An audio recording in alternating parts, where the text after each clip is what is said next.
Bienvenidos y bienvenidas a Vive la Vida. Elige cuidarte, elige vivir. Un espacio creado para ti y para el disfrute de la vida. Un podcast producido gracias a la cooperación entre Enfermería con su programa de proyección social Cuido Me Cuido y Medicina Familiar con el de Entornos Saludables. Hola nuevamente, bienvenidas y bienvenidos a un nuevo episodio de nuestro programa y podcast Vive la Vida, Elige Cuidarte, Elige Vivir. Yo soy Claudia Marcela Velázquez Jiménez, decana del programa de Enfermería de la Universidad de Ciencias Aplicadas y Ambientales, y les recuerdo que este programa es un programa que se hace entre el programa de proyección social Cuido Me Cuido de Enfermería y de Medicina Familiar de Entornos Saludables.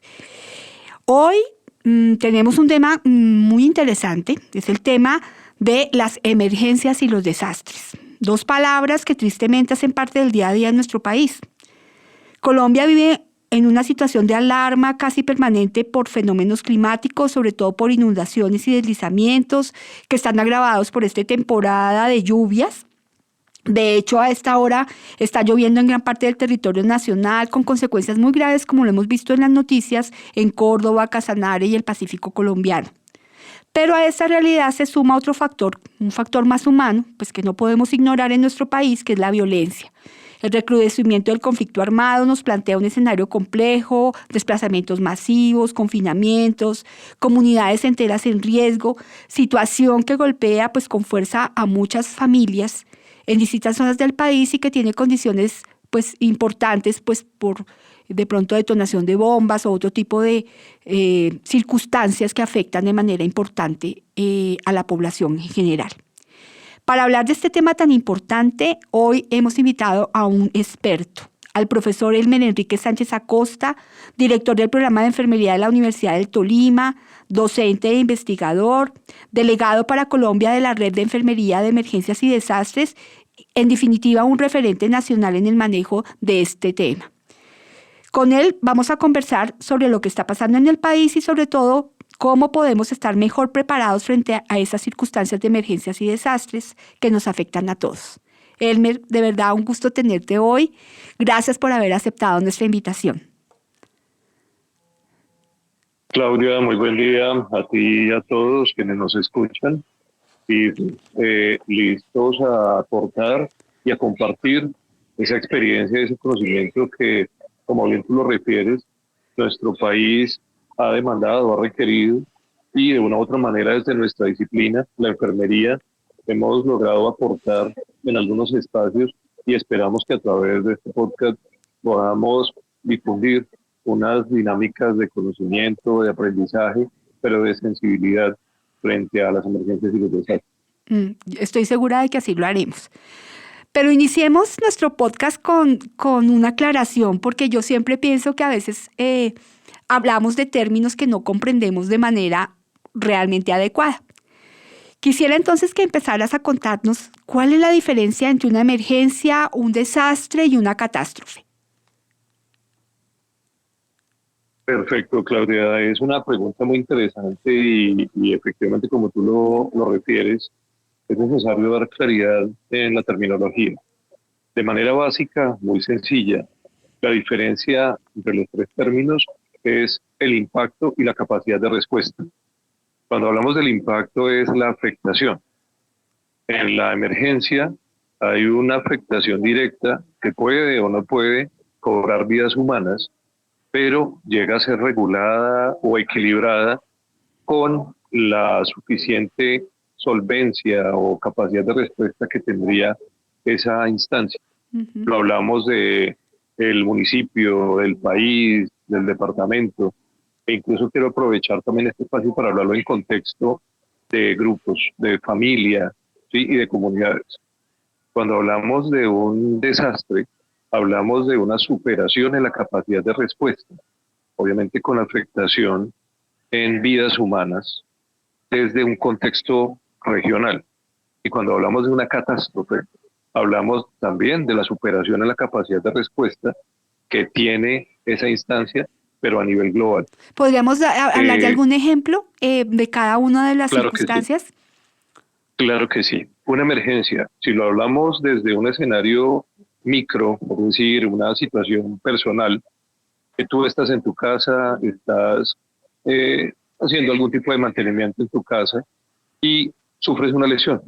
Estás colocando una puntilla en la pared, te lesionas, ¿sí? Sufres una lesión, pero no hay una afectación en tu estructura ósea, no te fracturas, lo manejas con hielo, se superó.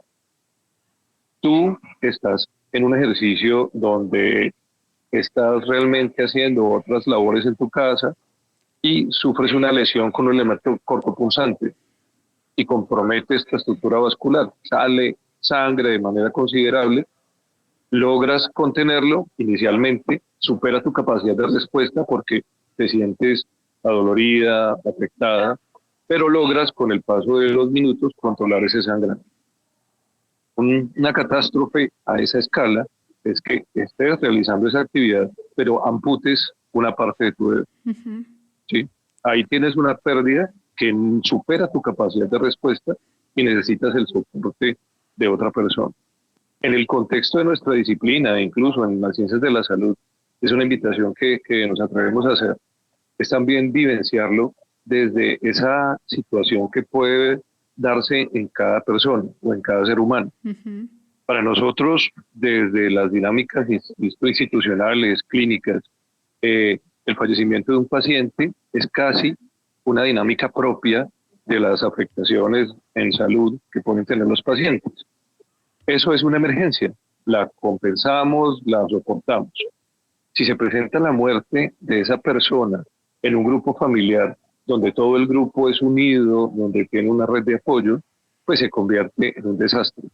Pero si esa persona que fallece es el líder o la lideresa, la cabeza visible de esa familia, quien es el centro, el punto angular de esa familia, se convierte en una catástrofe. Ahora bien, lo visibilizábamos en escenarios macro, globales, incluso municipios, departamentos, países, pero también debemos tener en cuenta las dinámicas que afectan lo individual o incluso lo social. Las comunidades tienen esas afectaciones, uh-huh. Pueden vivir emergencias, el barrio, el sector, las universidades, e incluso entiendo y contigo conversábamos algunas situaciones que se han presentado en la universidad, uh-huh. En donde se generaron inundaciones producto de la intensidad de las lluvias. Esto es una afectación que puede categorizarse como una emergencia.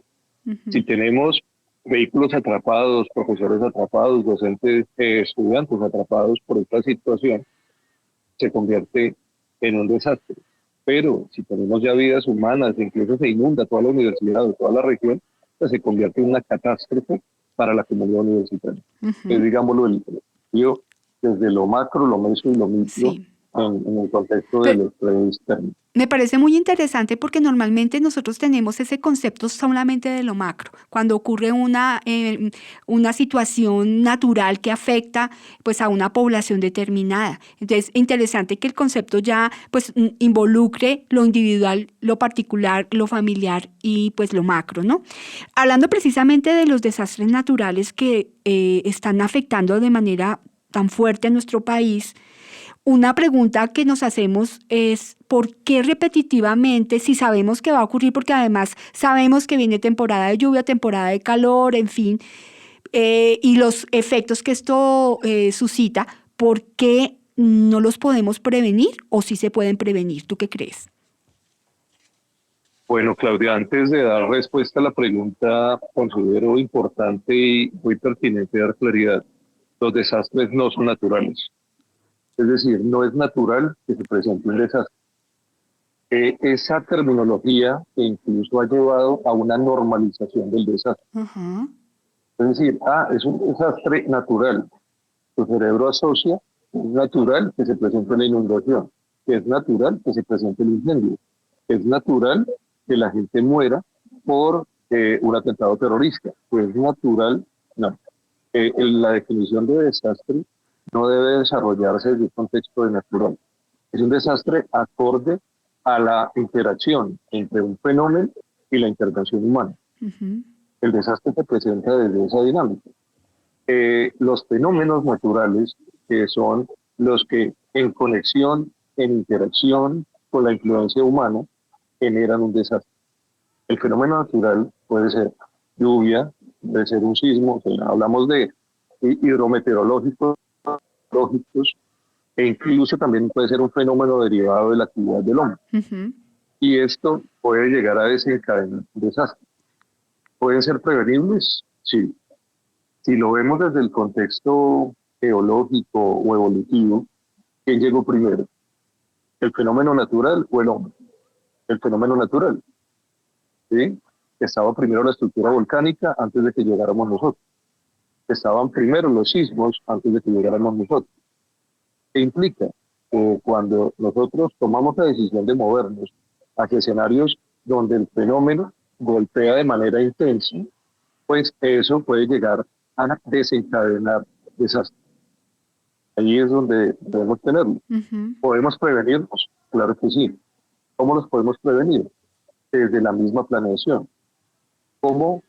Desde nuestra evolución y desde nuestra dinámica, incluso social, georreferencial, nos estamos ubicando. ¿Cómo hemos hecho un análisis profundo, llamémoslo en un contexto actual, del plan de ordenamiento territorial, de la distribución de espacios físicos, del conocimiento climático? Eso nos permite identificar qué fenómeno se puede presentar, cuándo puede darse ese fenómeno con mayor intensidad y cómo podemos mitigar, ¿sí?, esa afectación. Recordemos que el riesgo cero no existe. Siempre tendremos latente un escenario de riesgo, pero podemos mitigarlo fortaleciendo nuestra capacidad y reduciendo la vulnerabilidad.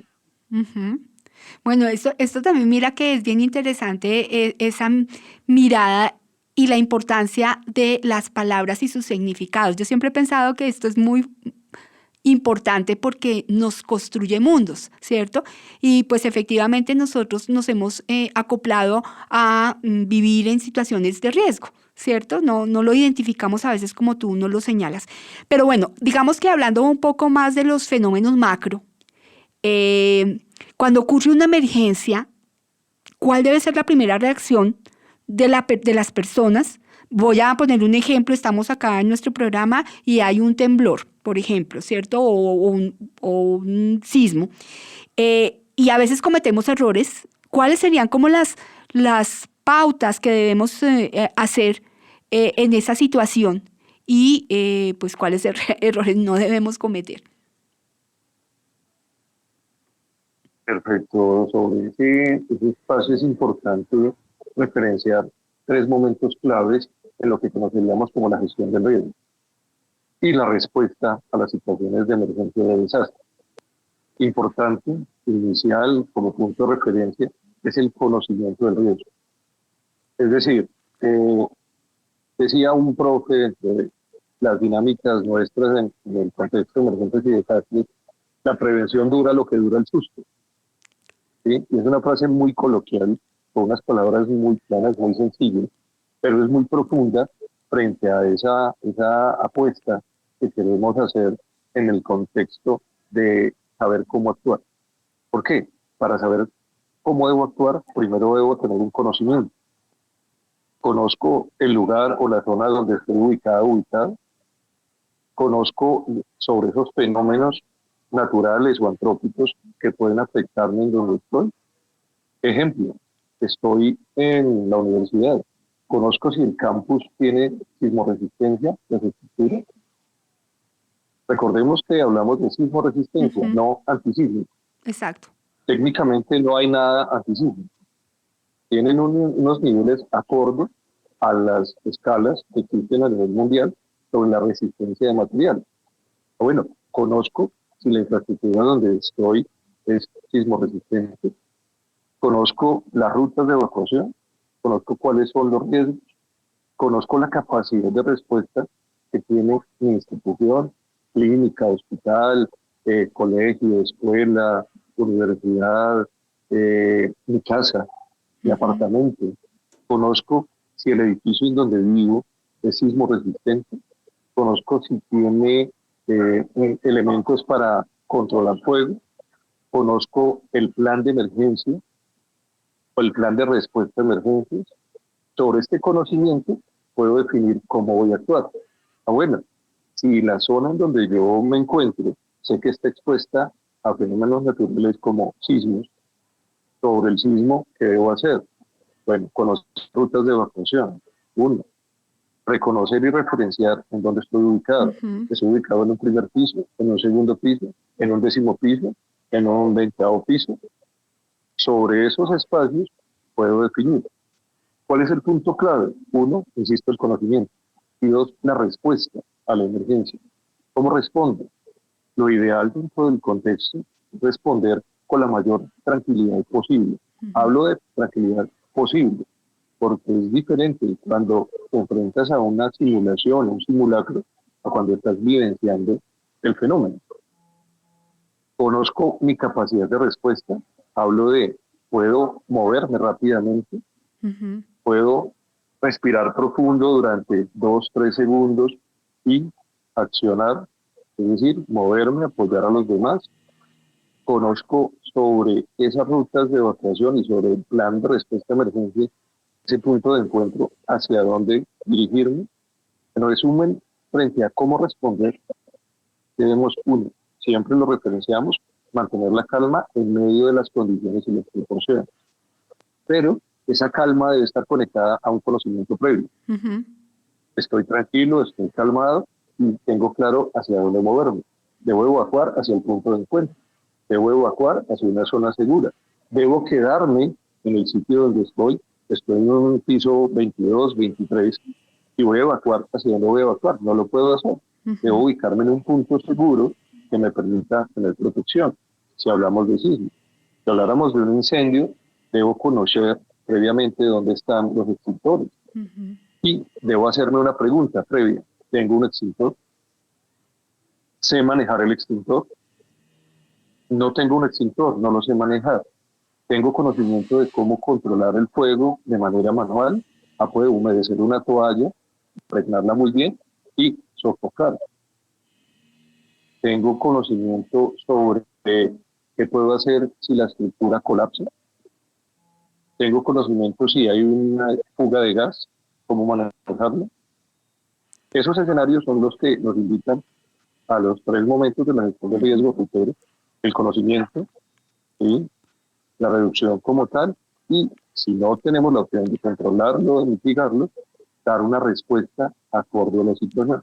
Pero eso significaría un poco, digamos, para pensarlo desde las instituciones en la necesidad realmente de hacer procesos de capacitación para poder conocer ese tipo de determinaciones dentro de las instituciones. Particularmente en la universidad, tú sabes y lo mencionaste que tenemos un alto riesgo de inundación. Eh, digamos que mm, implicaría que la institución también pensara en acciones fuera de la institución, porque quizá la institución la tiene controlada, pero saliendo de la institución en el transcurso hasta llegar, por ejemplo, acá a la autopista o incluso ya afuera, pues es muy difícil controlarlo, ¿cierto? Entonces, ahí, pues, ¿cuál sería la recomendación en esa misma lógica? Si nos encontramos en una situación donde no hay una predisposición a una ruta, etcétera, ¿cuál sería como la recomendación, además de tener la calma para poder observar cuál sería la opción a tomar? ¿Qué crees tú que uno debería hacer? Claro, en el caso de ustedes y en la situación particular de la inundación, en primera instancia, identificar la ubicación de las personas y los vehículos, y su gran mayoría se movilizan en vehículos, frente a opciones de movilidad. Es decir, analizar rutas de evacuación, no solo internas, sino externas, Ujú. lo que diríamos como los planes de ayuda mutua. Ok. Los planes de ayuda mutua son esos planes que construimos, llamémoslo de una forma muy sencilla, con nuestros vecinos. Es decir, la universidad tiene un vecindario, tiene cerca otras entidades, otras instituciones, tiene comunidades. ¿Cómo podemos integrarnos y articularnos con estas comunidades cuando nosotros sufrimos la emergencia? Ujú. Bueno, sé que tengo bloqueadas por inundaciones ciertas áreas. ¿Puedo generar una ruta alterna de evacuación para poder moverme? No, quedo bloqueado. Los vehículos se inundaron. ¿Qué debo hacer? Evitar el uso de los vehículos.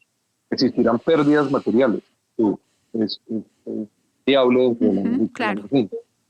Pero, ¿qué debo referenciar? las personas que tienen sus vehículos, sensibilizarlos sobre manejar ese duelo de la pérdida del vehículo, pero hay de dejarlo en ese espacio. A estas personas tenemos que ubicarlas en un área más alta que el nivel del agua, para que los tengamos protegidos en salvaguarda durante el momento de la lluvia y cuando cese la inundación. Bueno, pero que hay un escenario también, y es cómo evitamos que esa inundación se presente, porque estamos hablando de la respuesta inmediata, pero debemos pensarnos en que a ustedes ya se les han presentado inundaciones. Analicemos por qué se presentan las inundaciones. Tenemos un buen sistema de drenaje, sí, probablemente lo tienen. ¿Pero qué ocurre? Cultura ciudadana, el manejo inadecuado de basuras, el acúmulo de esos pequeños papelillos, de esas pequeñas envolturas de frituras, dulces y demás que van al suelo, taponan el sistema de drenaje y eso está generando la situación. Bueno, replanteemos, hagamos servicios educativos sobre el manejo adecuado de las basuras para evitar la obstrucción de esos sistemas de desagüe. Analicemos también si el perímetro de la universidad es el que está generando ese vaciamiento de aguas, ¿sí? Y está llegando a un punto. Probablemente la universidad fue construida en un cono y ese cono es el que está recargando toda la cantidad de agua donde el sistema de drenaje no es suficiente. ¿Qué debemos tener en cuenta? Siempre recordar a la comunidad que debe evacuar a sitios altos durante el proceso de lluvia o de inundación. Dejar a un lado las pertenencias, mantener resguardada la comunidad universitaria, hablamos de docentes, funcionarios, estudiantes, durante el periodo de lluvia, y visibilizar como un plan de contingencia dentro de la situación, áreas digámoslo, de resguardo en los tiempos que se requieran. ¿Por qué? Puedo ser un poco catastrófico en el contexto, pero puede que se dé un incremento en las lluvias desde las 2 de la tarde hasta las 8 de la noche. Eso es un nivel de agua totalmente abismal, en donde la afectación va a ser directa y la comunidad no va a poder salir. ¿Pero qué necesita? Un resguardo mientras cesan las lluvias. Nuevamente volvemos a la idea del no pánico y de estructurar, digamos, las posibles soluciones frente a los escenarios. Hay una cosa que es muy importante a mi manera de ver y me gustaría que tú nos aclararas, es cómo identificar una información confiable durante una emergencia para evitar precisamente procesos de desinformación que generen más pánico. ¿A quién le hacemos caso? ¿Qué debemos escuchar? Perfecto. Existen canales oficiales de las instituciones que lideran este tipo de escenarios. Voy a mencionar de manera global, hablamos a nivel país, ¿sí? Porque es necesario ponernos en contexto. A veces esa información fluye, pero escuchamos o leemos o referenciamos información que está generando afectación en escalas diferentes a la nuestra. Es decir, no es en Colombia, es en Latinoamérica, es en América, es en el mundo, pero debemos llevarlo al contexto. Cuando hablamos de este contexto, hablaríamos de Colombia como país. ¿Cuáles son esos canales de comunicación oficial? Los que direcciona y lidera el Ministerio de Salud y Protección Social y la Unidad Nacional de Gestión del Riesgo.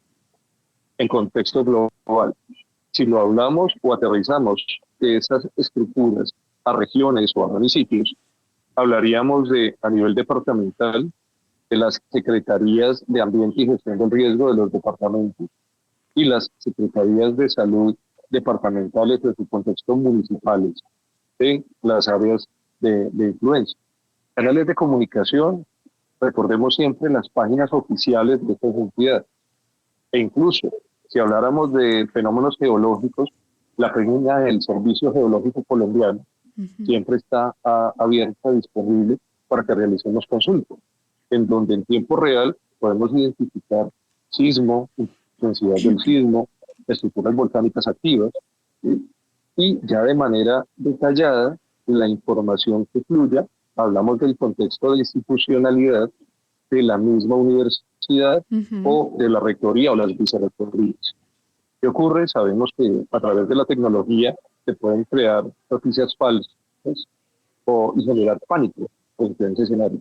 Lo ideal es, antes de tomar una decisión frente a ello, revisemos de manera inmediata, en tiempo real, las páginas de los organismos que acabo de mencionar, sumado a ellos, que se integran el sistema nacional o acompañan a la Unidad Nacional de Gestión de Riesgo, como son bomberos oficiales, bomberos voluntarios, Defensa Civil, Cruz Roja, organismos de socorro que a través de sus páginas y a través de sus redes y canales de comunicación informan también en conexión con la gran estructura que mencionamos. Bueno, tradicionalmente hacemos una pausa musical en nuestro programa y esta vez hemos elegido una canción que sé que le gusta a mucha gente en nuestro país y en otros países, por supuesto, que es una canción de Juan Luis Guerra, el conocido artista con su orquesta 440 que se llama Ojalá que llueva café en el campo. Entonces, vamos a escucharla.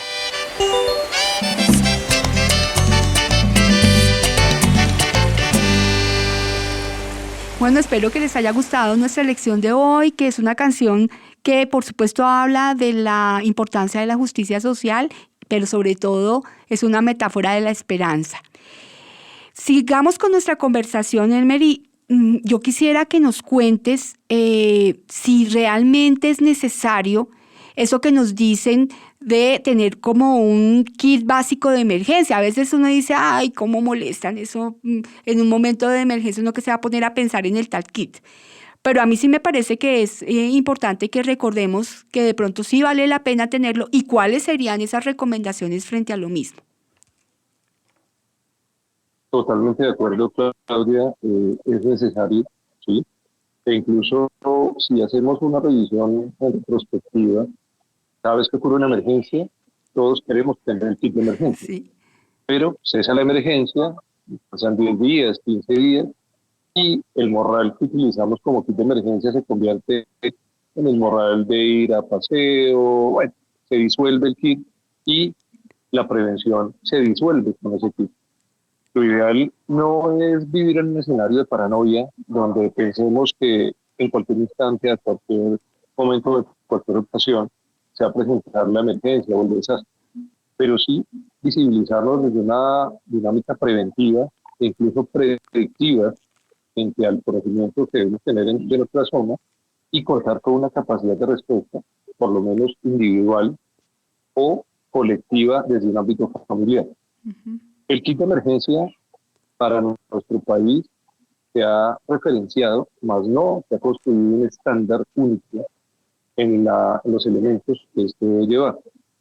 Generalmente se sugiere que se asigne un elemento en el que va a ir conservado el kit, que ojalá sea un elemento tipo morral.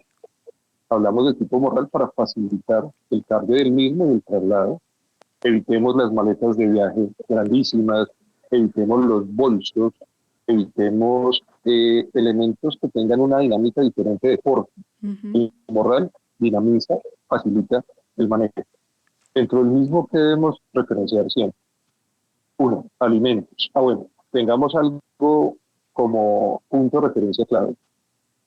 Por capacidad de respuesta frente a un desastre, una catástrofe, el arribo de las ayudas generalmente se ha calculado que puede tardar entre 2 y 3 días.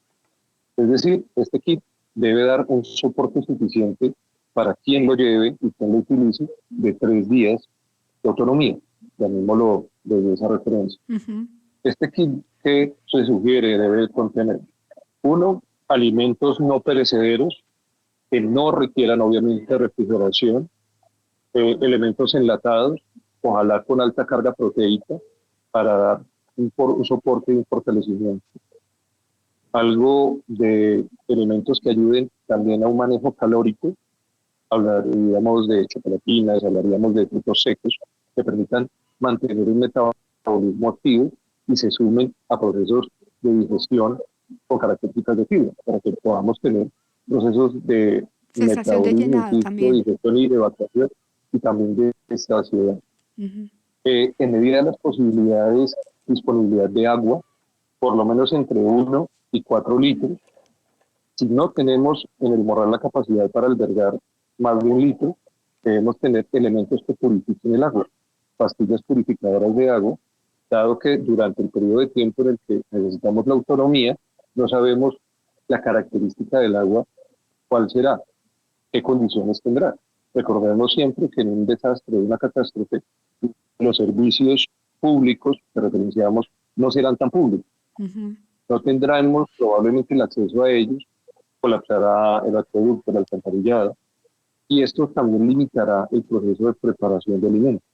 Por esa razón hablamos de los alimentos enlatados. Algo clave y desde lo personal debemos tener es o una manta térmica aluminizada o una manta de uso compactable para protegernos de calor, frío, bolsas, ojalá bolsas de basura, negras, blancas, las que tengamos disponibles, pero que nos ayuden a procesos de impermeabilidad, porque no desconocemos para ese momento cuál será el fenómeno externo que influye. También necesitamos tener como referencia dentro de estos elementos y de acuerdo a nuestra necesidad individual, nuestros medicamentos de manejo. Ojo, doy claridad. No quiere decir que en todos los kits debamos llevar medicamentos, ¿no? Aquí hablamos de medicamentos personales. Enrique Sánchez, Claudia, Camilo, cada uno de nosotros, desde nuestras necesidades por algún tipo de patología de base, requerimos algunos medicamentos. Necesitamos tener un stock de esos medicamentos disponibles para nosotros. Y de aquí ya vamos a ligarlo de acuerdo al escenario y contexto en que nos encontramos. Si vivo en una zona fría, húmeda, pues necesito agregar elementos de protección mayor que me permitan albergarme y mantenerme cálido. Si vivo en una zona muy calurosa, necesito elementos que me ayuden a hidratar. Ujú. Siempre pensándonos en la hidratación, también en las papeletas, en el suero, en las sales de rehidratación, más que en elementos de conservación, Ujú. dado que el peso es mayor y no sabemos los tiempos de desplazamiento que requiera el porte del morral. Bandas o banditas, los conoceríamos comúnmente como curitas, porque frente a la emergencia, en el desplazamiento podemos tener lesiones. Y esto nos va a proteger también frente al tema. Elementos para desinfectar, sí, por lo menos pensarlo, en que nos ayuden en el manejo de la desinfección de las manos. Alcohol glicerinado, alcohol, porque probablemente no vamos a tener acceso continuo a agua para lavar nuestras manos, pero sí necesitamos desinfectar. Ujú. Elementos que nos ayuden también a protegernos. Guantes, por lo menos un par de guantes de látex, que nos permita brindar el apoyo a otra persona. Un paquete de gasas que nos ayude también a hacer un manejo de lesiones, heridas, tanto en nosotros como en la otra persona que lo requiere. Y creo que es importante, discúlpame, me extiendo tanto No, frente al PIB, importantísimo. pero creo que en este momento también debemos referenciar un miembro que se ha incluido ya desde hace muchos años atrás en las familias, que son los animales de compañía o las mascotas. Ellas y ellos también necesitan un kit de emergencia. Y hablamos de concentrado, hablamos también de los medicamentos que ellos requieren de acuerdo a su condición, hablamos de elementos que nos ayudan a aportar agua para la mascota o el animal de compañía, y altamente clave para ellos y para nosotros es un elemento distractor, un juguete. Recordemos que probablemente en ese lapso de tiempo no vamos a tener acceso al tubo eléctrico, los móviles no van a estar disponibles, la señal probablemente está colapsada o no va a existir, y tanto ellos como mascotas como nosotros necesitamos aprovechar el tiempo libre y despejar nuestra mente desde la salud mental. Ujú. ¿Qué podemos tener? Puedo tener, no sé, un cubo Rubik, si me parece que es un elemento que me distrae. Puedo tener algo que me ayude, no sé, un pequeño crucigrama, una sopa de letras, un libro.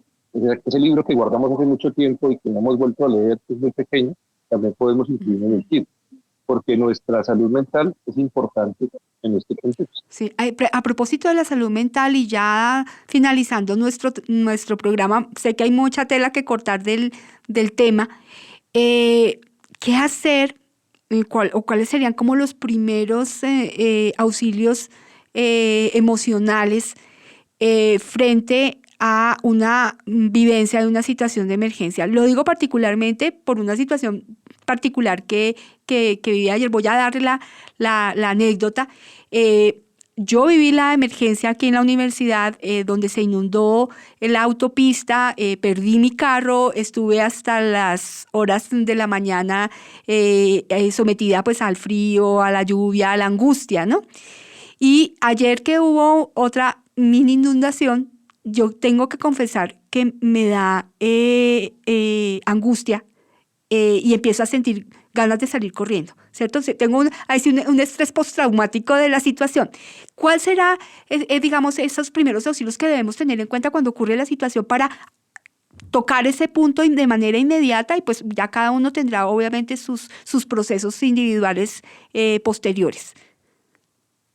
Vale, dentro de los primeros auxilios psicológicos que generalmente los visibilizamos como la palabra o ese contacto verbal que tenemos con quien lo requiere, recordemos que el contacto físico también ayuda a mitigar esa situación de estrés. Uh-huh. Cuando estamos vivenciando un escenario como eso, recordemos que como seres sociales nos es complejo manejarlo escenarios de estrés como estos, insisto, de manera individual o solos. Debemos brindar primero cobijo, compañía, apoyo. ¿Sí? Algo clave es evitar manejar el contexto de una forma en la que lo minimicemos. ¿A qué voy? No, tranquilo, no pasó nada. Eso ya ahorita mismo va a dejar de llover. No, eso no es una inundación, eso es una pasadita de agua. No. Bueno, tranquilo. Sí, estamos en una situación un poco compleja, se inundó el bloque, pero estamos aquí juntos y vamos a estar ayudándonos entre todos y entre todos. Algo importante, ¿necesitas llamar a alguien? ¿Quieres contactarte con alguien? Uh-huh. Sí, quiero hablar con mi hijo, con mi hija, quiero decirles, informarles que estoy bien. Bueno, eso ayuda a mitigar ese espacio. Posterior a ello, verificar y referenciar realmente cuál es la capacidad de respuesta que tenemos en este momento. Sí, ¿podemos salir o no? No podemos salir. No podemos salir y no vamos a salir porque nuestra vida va a correr riesgo. Uh-huh. Vamos a estar aquí, vamos a estar juntos, vamos a hablar. Si identificamos que esta persona, dentro de su espiritualidad, necesita conectarse desde su teología con algún ser que considere importante, orar, entrar en meditación, facilitemos. Permitamos que, bueno, mira, tengo este rosario, tengo esta camándula, te acompaño a orar, tranquilo. Esto va a ayudar a mitigar un poco la dinámica. Uh-huh. Y estar siempre en contacto en medio de las posibilidades con el medio frente a las condiciones que se están presentando. ¿Por qué? Porque creemos que si nosotros estamos mal, el medio está peor. Uh-huh. ¿Sí? Tendemos a manejarlo de esa manera. Interactuar directamente con la persona, permitir que la persona exprese. Uh-huh. Esa sensación de angustia, de malestar, evitar trazar escenarios de reto. Y es, ay, no se asuste, pero ya se va a llenar de pánico. No, pero no pasa nada, pero agradezca que está bien. No, es regular un poco esos escenarios. Y validar la emoción que está sintiendo la persona. Totalmente. Uh-huh. Claro, sí. Totalmente. Validarla, pero brindarle soporte. No validarla y quebrarnos con la persona. Uh-huh. Porque, ¿qué ocurre? La persona expresa, valida su emoción, pero nosotros también nos derrumbamos con ella, puede llegar a generar una inestabilidad mayor y puede darse una percepción de pérdida de seguridad. Sí. ¿Sí? Necesitamos brindar ese punto de soporte y recordar siempre desde nuestra salud mental. Es importante expresar, regular, pero siempre pensar en qué opción tengo. No quedarme en, ya esto se acabó. Sí, hay siempre soluciones. Debemos pensar siempre, exactamente, que alguien vendrá en algún espacio, en algún momento, nos brindará la atención que requerimos, pero mientras ocurre esto, ¿cómo nosotros vamos a manejar? Porque necesitamos estar ahí en el ahora, respondiendo a la emergencia, manteniendo ese equilibrio, lo que hablábamos hace un rato, la calma, cuando siempre nos dicen mantenga la calma, intentar conservarla de la mejor manera, e ir regulando la condición. El escenario puede hacerse más crítico, sí, probablemente, pero bueno, vamos regulándolo y vamos manejándolo de acuerdo a la situación. Bueno, pues ya se nos agota el tiempo. Quisiera, para terminar nuestro programa, que nos dieras un mensaje final frente a estas circunstancias que vamos a estar viviendo todo el tiempo, porque pues estamos en un país que tiene unas condiciones geográficas, que tiene unas situaciones sociales, como lo decíamos al inicio, pues que nos enfrentan cada día a situaciones de emergencia y que pues debemos manejar. Claro que sí. Primero, conozcamos nuestro territorio, conozcamos qué hay en nuestro territorio, qué fenómenos están a nuestro alrededor, cuáles son las condiciones en las que nuestra vivienda, nuestro apartamento se encuentra. Identifiquemos esa vulnerabilidad a la que podemos estar expuestos. Conozcamos y reconozcamos los planes que tienen nuestras universidades, nuestras instituciones, y si estas instancias, incluida nuestra familia, no tienen un plan, es decir, un qué hacer en caso de construyamos. Y de manera conjunta vamos a identificar esas dinámicas de riesgo. Al identificar esas condiciones de riesgo, vamos a fortalecer nuestra capacidad de respuesta. Y al fortalecerla, vamos a tener absolutamente claro qué hacer cuando se presente la situación. Es también pensarnos o borrar, si es permitido el término, ese pensamiento coloquial en donde decimos, no, aquí es un buen vividero, aquí no pasa nada. No pasa nada. Uh-huh. Sí, aquí puede pasar de todo, pero debemos, insisto, tener ese conocimiento previo, conectar con nuestra comunidad, conectar con nuestra familia y generar sobre esa red esa comunicación. Y pues por último, sé que a veces es un poco complejo, pero podríamos hacerlo. Incluso la normatividad nos invita a ello, a realizar y a participar en los simulacros de respuesta emergente. Uh-huh. Con nuestra familia podemos hacer ese simulacro. Y es, insisto, una invitación, cerrando, que sabes que me apasiona, me extiendo un poco, pero con nuestras familias pensarnos en todos los posibles escenarios. No desde un contexto apocalíptico, pero bueno, ¿y qué pasaría si? ¿Qué pasaría si nos quedamos atrapados en una inundación? Uh-huh. ¿Qué haríamos como familia? Donde todos estamos en lugares diferentes. ¿Cómo nos comunicamos? ¿Qué pasaría si hay una explosión y nos afecta a nosotros? Uh-huh. O en un escenario hipotético, y lo traigo nuevamente a la estructura micro, ¿qué pasaría si esa persona tan significativa para la familia muere y se convierte en una catástrofe? Uh-huh. ¿Cómo vamos a levantarnos? ¿Sí? Uh-huh. Es pensarnos en todos esos escenarios, porque recordemos que el mundo continúa, el mundo sigue moviéndose.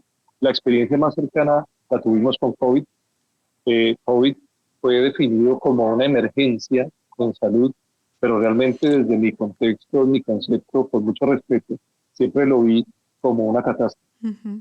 Lo vi como un desastre en pequeña escala, luego creció, y luego se convirtió en una catástrofe, porque superó la capacidad de respuesta. Sí. Uh-huh. Estamos exentas y exentos de visibilizar o de evidenciar escenarios como estos, sobrevivimos, y el objetivo es interactuar, también respetando el medio. Tanto hablamos de ambiente como el medio en el que nos encontramos y conocer cómo interactuar en equilibrio con el medio. Uh-huh. Bueno, pues muchas gracias, Enrique, por habernos aportado todos esos tips, esos conocimientos que tú tienes respecto a este tema que nos toca a todos, que son las emergencias, desastres y catástrofes. Espero que nuestra audiencia aplique esas recomendaciones que nos das, que me parecen muy válidas para una tranquilidad familiar, individual y global, porque finalmente el micromundo, macromundo, mesomundo y macromundo se conectan todo el tiempo. Y los invito a nuestro próximo programa, donde traeremos otro invitado para que nos hable de estas dimensiones que componen la vida. Y la invitación nuevamente a que disfruten la vida, vivan la vida y se gocen este momento y esta experiencia que tenemos la oportunidad de disfrutar.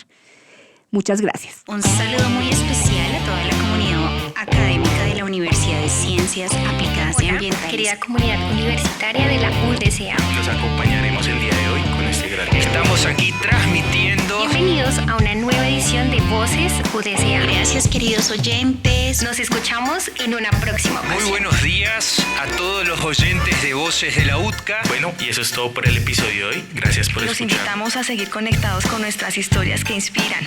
Hasta la próxima.